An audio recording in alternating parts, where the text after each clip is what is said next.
नमस्कार बंधुरा आज आमी आपनादेर दई पमफ्रेटेर एकटा रेसिपि करे देखाबो।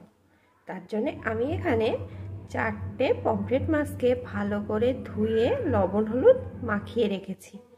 आसुन देखते थाकुन आमी केमन करे रान्नाटा करछि। एखाने आमी एकटा कड़ाई ग्यास ओभेने बसिए दिएछि। सेटा गरम हये जाओयार पर किछुटा परिमाण सर्षेर तेल दिए दिएछिलाम। तेलटाও गरम হয়ে গেছে। এখন আমি ওই লবণ হলুদ মাখানো পমফ্রেট মাছগুলোকে আস্তে আস্তে দিয়ে ভেজে নেব।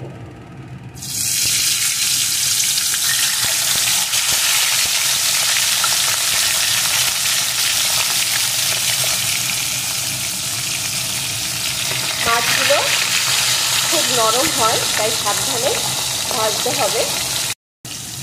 মাছগুলো আমি খুব বেশি ভাজবো না, এরকম একটু এপিট ওপিট করে ভেজে নিয়েছি। এবার তুলে নেব আর এই মাছগুলো তুলে নিয়ে বাকি দুটো মাছকেও এই একইভাবে ভেজে নেব।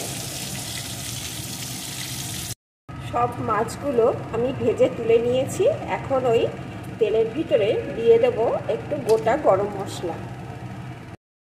ফোড়নটা একটু লাল লাল হলে এর ভিতরে দিয়ে দেব আমি 4-5 কোয়া রসুন থেতো করে নিয়েছি সেটা। এখন এটা একটু ভেজে নেব। রসুনটা একটু ভেজে নিয়ে এর ভিতরে দিয়ে দেব একটা পেঁয়াজ কুচি। এখানে আমি একটা মাঝারি সাইজের পেঁয়াজকে কুচি করে নিয়েছি। এখন এটাকেও একটু ভেজে নেব।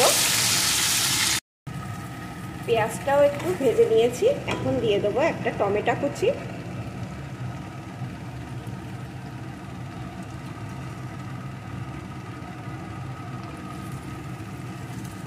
এটাকেও একটু এর সাথে নাড়িয়ে নেব। এখন এর ভিতরে দিয়ে দেব আমি একটা মশলার পেস্ট। এখানে আমি 1 টুকরো আদা, 4টে কাঁচা লঙ্কা, কয়েকটা কাজু বাদাম আর একটু জিরে একসাথে পেস্ট করে নিয়েছিলাম, সেই মশলাটা দিয়ে দিলাম। তার সাথেই দেব পরিমাণ মতো লবণ, পরিমাণ মতো হলুদ গুঁড়ো। এখন এই মশলাটা ভালো করে কষিয়ে নেব। মশলাটা একটু কষিয়ে নিয়েছি। এখন এর ভিতরে আমি দিয়ে দেব একটু লাল লঙ্কার গুঁড়ো, জন্যে কালারটা ভালো আসবে। আবারও একটু কষিয়ে নেব।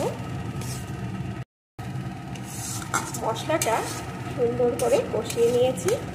দেখুন এ দিয়ে তেল বেরিয়ে এসছে। এখন আমি এর ভিতরে দিয়ে দেব ফেটানো টক দই। এখানে আমি চা চামচে 2 চামচ টক দই ভালো করে ফেটিয়ে নিয়েছি।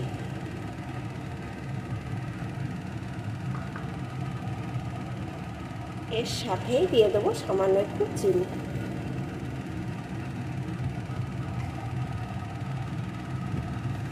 এখন এটা কিন্তু টক দইটা দেওয়ার পর আঁচটা একদম কমিয়ে দিয়ে এইভাবে নাড়তে থাকতে হবে।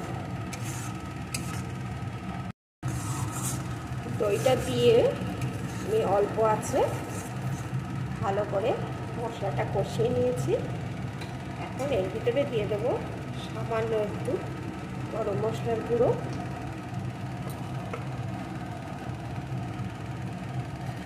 এখন আর একটু নাড়িয়ে নেব। এখন দিয়ে দেব এর ভিতরে পরিমাণ মতো গরম জল।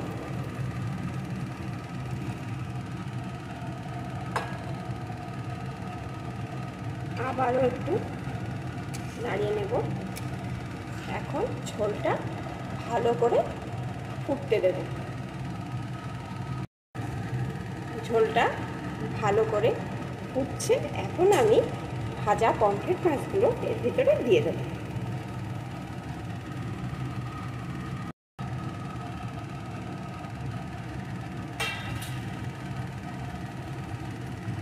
এখন আরও কিছুক্ষণ ভালো করে ফুটিয়ে নেব। মাছ দিয়েও আমি 5 মিনিট মতন ভালো করে ফুটিয়ে নিয়েছি। এখন আমার রেডি হয়ে গেছে দই পমফ্রেট। এখন আমি একটি পাত্রে নামিয়ে নেব। বন্ধুরা, আপনারা এইভাবে একবার পমফ্রেট মাছ খেয়ে দেখবেন আর আমাকে কমেন্ট করে জানাবেন কেমন হয়েছে।